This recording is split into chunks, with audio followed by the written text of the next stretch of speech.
Tá daoine fáilbáis ar na sráidine. You cannot rehabilitate someone who's dead. It's as simple as that. Tá cead planála fáite ag Merchants Quay Ireland don chéadú riamh in éonáid sa stáit seo do chloinnigh Instealladh faoi chóram leighis. Deir Merchants Quay Ireland go bhfáiltíonn siad roimh an gcinne as go gabhróidh an ionad leo chóram riachtanach a chur fáil dóibh siúd atá scoite agus leochalach.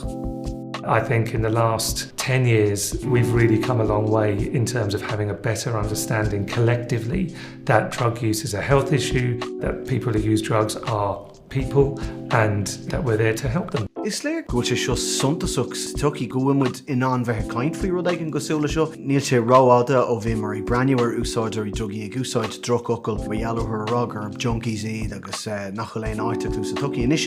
Tá mud dígar níg ag breanúir seo ní mar aib cúrúil ach mar aib leighis. Agus tá mud breanúir ar ghaoine atá ag fullingt agus tá mud ag denmh ar níhil cowrúló seachas píno sa ghearra orthú. So is rud an darfacha seo agus dearann sé sin faoin tuí agus faoin public witine. Má tá duine cinn tí tá cúna sláinte tasa bhath. Ní was agat an choras pólíní nó choras cóirteanna ag tasa bhath agus sinna an difriocht.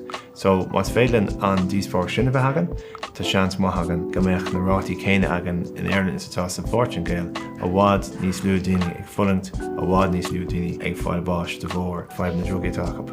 You don't get locked up for gambling, you don't get locked up for sex addiction, you don't get locked up for porn addiction, but yet we'll lock you up for heroin addiction. So for me, decriminalisation means that the drug is still illegal, which means that the drug can still be taken off you, but you as a person are decriminalised. It's decriminalising addiction and decriminalising marginalisation. Ceapan go bhfuil sé ceart agus tábhachtach go bhfuil Merchants Quay na daoine bhfuil a chur an suíomh Instealladh Sábháilte inniu because ó thaobh harm reduction de bhíonn siad ar an front line agus lídan in san áit seo, so ceapan go bhfuil siad na daoine ceart chuna dhéanamh agus tá sé go mac go mbeidh sé leabhar na caitheamh freisin go mbeidh sé accessible de gach duine.